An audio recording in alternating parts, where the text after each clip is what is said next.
Friends, ಎಲ್ಲರೂ ಹೇಗಿದ್ದೀರಾ? ನಾನಂತರೂ ಚೆನ್ನಾಗಿಲ್ಲಪ್ಪ. ನಿನ್ನೆ ಆ್ಯಕ್ಚುಲಿ ಹೇಳಿದ್ನಲ್ಲ ನಿಮಗೆ ಬ್ಲಡ್ ಟೆಸ್ಟ್ ಎಲ್ಲ ಇದೆ, ನಾನು ಶಿವಮೊಗ್ಗ ಹೋಗ್ತಾ ಇದ್ದೀನಿ, ಹೋಗಬೇಕು ಅಂತ ಎಲ್ಲ ಹೇಳಿದ್ನಲ್ಲ. ಸೊ ನೆನ್ನೆ ಹೋದೆ ಆಯಿತಾ. ಹೋಗಿ ನಿಮ್ಮ ಬ್ಲಡ್ ಟೆಸ್ಟ್ಗೆಲ್ಲ ಕೊಟ್ಬಿಟ್ಟು ಬಂದೆ. ಕೊಟ್ಟು ಬಂದಮೇಲೆ ನನಗೆ ಯಾವಾಗಲೂ ನಾಸಲ್ ಬ್ಲಾಕ್ ಆಗ್ತಾ ಇರುತ್ತೆ. ಸೊ ಅದನ್ನು ಹಂಗೆ ಚೆಕ್ ಮಾಡಿಸ್ಬಿಡೋಣ ಅಂದ್ಕೊಂಡು ಹೋದ್ಮೇಲೆ ಎಂತ ಬೆಳಗ್ಗೆ ತೋರಿಸ್ದೆ 2 ಗಂಟೆಗೆ ಬನ್ನಿ ಅದನ್ನು ಸ್ಕ್ಯಾನ್ ಮಾಡಬೇಕು ಅಂತ ಅಂದರು. ಮಧ್ಯಾಹ್ನ 2 ಗಂಟೆ ಅಷ್ಟೊತ್ತಿಗೆ ಹೋಗಿ ವೆಯ್ಟ್ ಮಾಡಿ ಆ್ಯಕ್ಚುಲಿ ಏನು ಗೊತ್ತಾ, ಮೆಗಾನ್ ಹಾಸ್ಪಿಟಲಲ್ಲಿ ಏನು ಗೊತ್ತಾ, ಮೆಗಾನ್ ಹಾಸ್ಪಿಟಲಲ್ಲಿ ಬಂದು ನಿಮಗೆ ರೇಷನ್ ಕಾರ್ಡ್ ಇತ್ತು ಅಂದರೆ ಯಾವುದೇ ಟೆಸ್ಟಿಗಾದ್ರೂ ಆಫ್ ಪ್ರೈಸ್ ಆಗುತ್ತೆ. 1000 ಇತ್ತು ಅಂದರೆ 500, 900 ಇತ್ತು ಅಂದರೆ 450, ಈ ಥರ ಆಫ್ ಪ್ರೈಸ್ ಆಗುತ್ತೆ. ಬಟ್ ನಿಮ್ಮ ಹತ್ರ ಏನಾದರೂ ನೀವು SC/ST ಆಗಿದ್ರೆ ಕಂಪ್ಲೀಟಾಗಿ ಫ್ರೀ ಆಗುತ್ತೆ. ಚೆಕಪ್ಗಳು ಯಾವುದೇ ಮಾಡಿಸೋದಿದ್ರು ಆ್ಯಂಡ್ ಏನೇ ಟ್ರೀಟ್ಮೆಂಟ್ ಸಿಗಬೇಕು ಅಂದ್ರೂ ಮೆಗಾನ್ ಹಾಸ್ಪಿಟಲಲ್ಲಿ ಫ್ರೀ ಆಗುತ್ತೆ.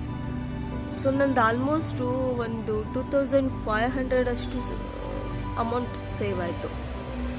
ಹಾಂ ಆಯಿತಾ. ಹಂಗೆ ಅಂದ್ಕೊಂಡು 2 ಗಂಟೆಗೆ ಬರೋಕ್ಕೆ ಹೇಳಿದ್ರು. ಹೋದ್ವಿ. ಅಲ್ಲಿ ಡಾಕ್ಟ್ರು 2:15 ಅಷ್ಟೊತ್ತಿಗೆ ಬಂದು ಫಸ್ಟು ಯಾರ್ಯಾರ್ದು ENT ಏನೋ ರೂಮ್ ಇರುತ್ತೆ. ENT ಅಂದರೆ ಇಯರು, ನೋಸು, ಟಂಗು ಆಯಿತಾ. ಫಸ್ಟ್ ಬಂದು ಯಾರ್ಯಾರಿಗೆ ಥ್ರೋಟ್ ಪ್ರಾಬ್ಲಮ್ ಇತ್ತು, ಟಂಗ್ ಅಂತೀನಿ, ಥ್ರೋಟ್ ಪ್ರಾಬ್ಲಮ್ ಇತ್ತು ಅವರಿಗೆಲ್ಲ ಸ್ಕ್ಯಾನಿಂಗ್ ಮಾಡಾಯಿತು. ಅದಾದಮೇಲೆ ನಮ್ಮ ಯಾರ್ಯಾರಿಗೆ ಏನು ಮೂಗಿನ ಪ್ರಾಬ್ಲಮ್ ಇತ್ತು ಅವ್ರಿಗೆಲ್ಲನೂ ಟೆಸ್ಟ್ ಮಾಡಲಿಕ್ಕೆ ಸ್ಟಾರ್ಟ್ ಮಾಡಿದ್ರು. ಆ ಟೆಸ್ಟ್ ಮಾಡೋ ಮುನ್ನ ಒಂದು ಸ್ಪ್ರೇ ಹೊಡೆದ್ರಪ್ಪ. ಸ್ಪ್ರೇ ಹೊಡೆದಿದ್ದು ಫುಲ್ಲು ಮೂವೊಳಗೆಲ್ಲ ಕ್ಯಾಮ್ರಾ ಬಿಟ್ಟೆಲ್ಲ ನೋಡ್ತಾ ಇದ್ರು. ಬಟ್ ಏನೂ ಪ್ರಾಬ್ಲಮ್ ಇರಲಿಲ್ಲ. ನನಗೆ ಅದಾಗ್ತಾನೆ ಇರುತ್ತೆ, ಪ್ರಾಬ್ಲಮ್ ಆಗ್ತಾ ಇರುತ್ತೆ. ಬಟ್ ಏನು ಅದು ಸ್ಪ್ರೇ ಯೂಸ್ ಮಾಡ್ತೀನಿ, ಅದು ಡೇ ಬೈ ಡೇ ಕಡಿಮೆ ಮಾಡಬೇಕು ಅಂತ ಏನೋ ಹೇಳಿದರು. ಎಲ್ಲ ಆಯಿತು. ಬಟ್ ಸ್ಪ್ರೇ ಮಾಡಿದ್ರಲ್ಲ, ಆ ಸ್ಪ್ರೇ ಮಾಡಿದ್ದು ಹೆಂಗೆ ರಿಯಾಕ್ಟ್ ಆಯಿತು ಅಂದರೆ ನನಗಿರೋ ಶೀತಕ್ಕಿಂತ ಜಾಸ್ತಿ ಆಗೋಯ್ತು. ಆವಾಗ ಅಕ್ಷಿ ಸ್ಟಾರ್ಟ್ ಆಗಿದ್ದು.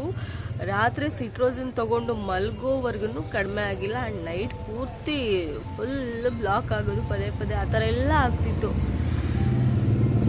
ನಿನ್ನೆ ಮಾಡಬೇಕಾಗಿರೋ ವಿಡಿಯೋ ಮಾಡೋಕ್ಕೆ ಆಗಿಲ್ಲ. ನಿನ್ನೆ ಮಾತಾಡೋಕ್ಕೂ ಆಗ್ತಿರ್ಲಿಲ್ಲ. ಬಿಟ್ರಿ ನೋಡ್ರಿ, ಕಣ್ಣು ಇನ್ನೂ ಆ ಶೀತಕ್ಕೆ ಹಂಗೆ ಊದ್ಕೊಂಡಿದ್ದೆ. ನಿನ್ನೆ ವಿಡಿಯೋ ಮಾಡಬೇಕಿತ್ತು, ಮಾಡೋಕ್ಕೆ ಆಗಿಲ್ಲ. ಬಿಕಾಸ್ ನಾನು ಬಂದಿದ್ದು ನೈಟ್ ಆಯಿತಾ ಇಲ್ಲ, ನಿನ್ನೆ 7:30 ಸಮಥಿಂಗ್ ಏನೋ ಆಯಿತು. ಆಯಿತು. ಬಂದ ತಕ್ಷಣವೇ ಮತ್ತೆ ಸ್ವಲ್ಪ ಫ್ರೆಶ್ ಅಪ್ ಆಗಿ ನೀರು ಕುಡ್ಕೊಂಡು, ಸೊ ನನ್ನ ಶೀತ ಕಡಿಮೆ ಆಗುತ್ತೆ ಅಂತ ತುಂಬ ಟ್ರೈ ಮಾಡಿದೆ ಆಯಿತಾ. ಆದ್ರೂ ಸ್ವಲ್ಪ ಸ್ಪೀಡ್ ವಾಕ್ ಮಾಡಿದರೆ ಅಂದರೆ ನಾರ್ಮಲಿ ಬರುತ್ತೆ ಅಂತ ಸಿಕ್ಕಾಬಿಟ್ಟೆ. Almost 1:45 to 1 hour 45 minutes 1 hour continuous ಆಗಿ ನಾನು ವಾಕ್ ಮಾಡಿದೆ. But no use. ಆ ಕ್ಷಣಕ್ಕೆ ರಿಲೀಫ್ ಅನ್ನಿಸ್ತು. ಅದಾದಮೇಲೆ ಮತ್ತೆ ಯಾವಾಗ ಬಂದು ಮಲ್ಕೊಂಡೆ ಮತ್ತೆ ಜಾಸ್ತಿ ಆಗೋಯ್ತು. ಅದಾದಮೇಲೆ ಸುಮಾರು ಹೊತ್ತು ಹೀಗೆ ಬ್ಲಾಕ್ ಆಗಿ ನೈಟ್ ಒಂದಷ್ಟೊತ್ತು ಎದ್ದ ಮೇಲೆ ಏನೇನಿನ್ನು ಮತ್ತೆ ಬೆಳಗಿನ ಜಾವ 4 ಗಂಟೆ ಅಷ್ಟೊತ್ತಿಗೆ ನಿದ್ದೆ ಹತ್ತಿದ್ದು ಗೊತ್ತೇ ಆಗಿಲ್ಲ. ಇವಾಗ 10 ಎದ್ದಿದ್ದೀನಿ. ಎದ್ಬಿಟ್ಟಿನೂ ಮುಖನೂ ತೊಳೆದೇ ಕುತ್ಕೊಂಡಿದ್ದೀನಿ. ನಿನ್ನೆ ನನ್ನ ವೀಡಿಯೋ ಸ್ಕಿಪ್ ಆಯ್ತಲ್ಲ ಅಂದ್ಕೊಂಡು. ಆದ್ರೂ ನಿನ್ನೆ ಅಷ್ಟೆಲ್ಲ ಶೀತ ಆದ್ರೂ ಐಸ್ ಕ್ರೀಮ್ ತಿನ್ನೋದು ಬಿಟ್ಟಿಲ್ಲ. ನಿನ್ನೆ ಹೋಗಿ 2 ಸ್ಲ್ಯಾಬ್ ಐಸ್ ಕ್ರೀಮ್ ತಿನ್ಕೊಬಂದಿದ್ದೀನಿ. ಒಂದು ಚಾಕ್ಲೇಟ್ ಫ್ಲೇವರು, ಇನ್ನೊಂದು 3 in 1.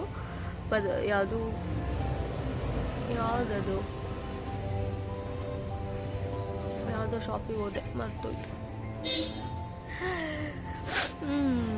ಸ್ವಲ್ಪ ಪರವಾಗಿಲ್ಲ, ಮಾತಾಡ್ಬೋದು. ವಾಯ್ಸ್ ಏನು ಇವತ್ತು ಪ್ರಾಬ್ಲಮ್ ಇಲ್ಲ. ನೆನ್ನೆ ಒಂಥರ ಅಕ್ಷಿ ಮಾಡಿ ಸಾಕಾಗಿ ಹೋಗ್ಬಿಟ್ಟಿತ್ತು. Okay bye friends, love you all, take care.